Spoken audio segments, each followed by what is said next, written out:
Hello, this is Pat, and this is one of two short presentations on the valuation of capital projects using conventional capital budgeting techniques.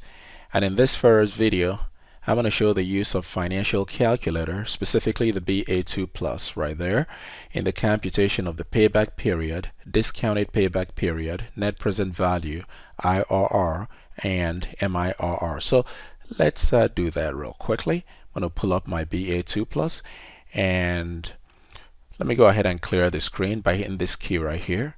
Okay, so there are two versions of this calculator. This is the student version, which is quite sufficient for pretty much all that most of what you're going to need to do. Otherwise, you can this is the professional version right here. Now I'm going to use the professional version to demo this.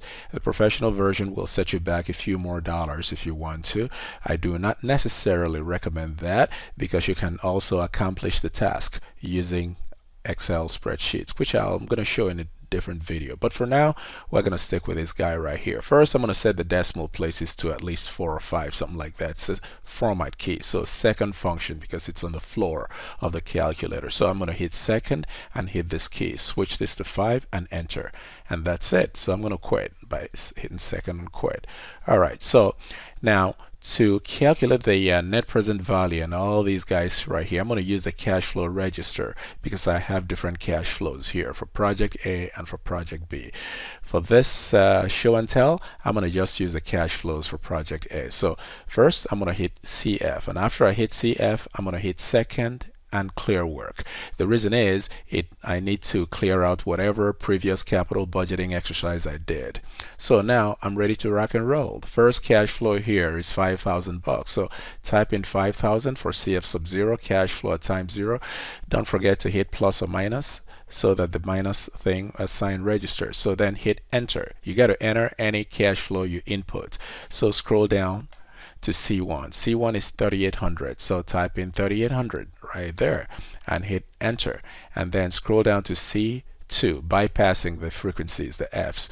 So now we're going to type in 1,200, 1,200 and enter, and scroll down to C3 and type in 950, 950 right there and enter. And let's scroll down to C4, which is 500, so 500 and enter, and scroll to C5. The last cash flow is 300.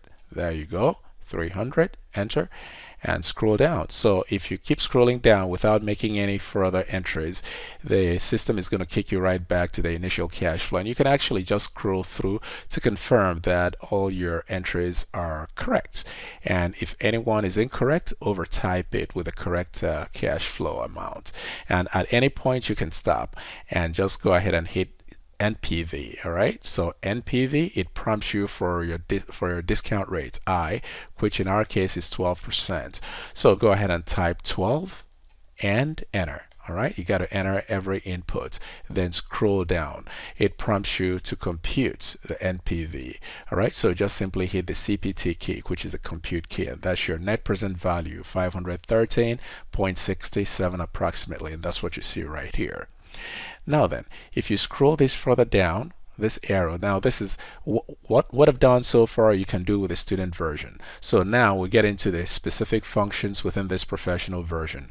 If I scroll this down, it's going to ask to compute net future value. We don't really need that, but just for the heck of it, let's go ahead and compute.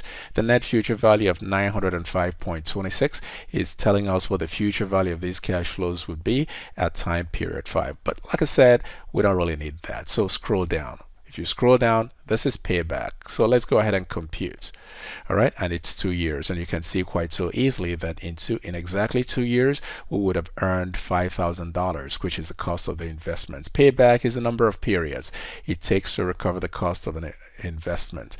In this case, 2 years. Payback is in years. Net present value is in dollars. So now let's go ahead and compute the discounted payback period.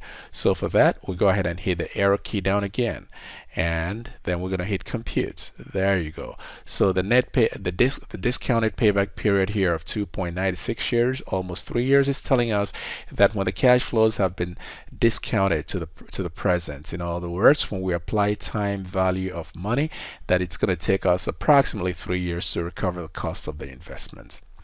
So now, that said, with respect to the NPV, the payback period, and the discounted payback. Now, the payback and discounted payback can only be solved using the professional version. The NPV, you're good with the student version. So let's go ahead and do the IRR and the modified internal rate of return. For that, hit the IRR. When you do that, it says compute. So go ahead and hit this guy right here. And it comes out to be 18.7%. That's what you see right here. So that's the rate of return on this investment. And you can do this with the student version. Now though, to get the MIRR, you need the professional version, which is what we're using right now. So arrow down. It prompts you for reinvestment interest rate. For this, it's also the same as the cost of capital. So go ahead and type in 12. And enter, and then scroll down, and without hitting compute, it gives it to you. It's 14.212%, which is what you see right here. And this is a wrap.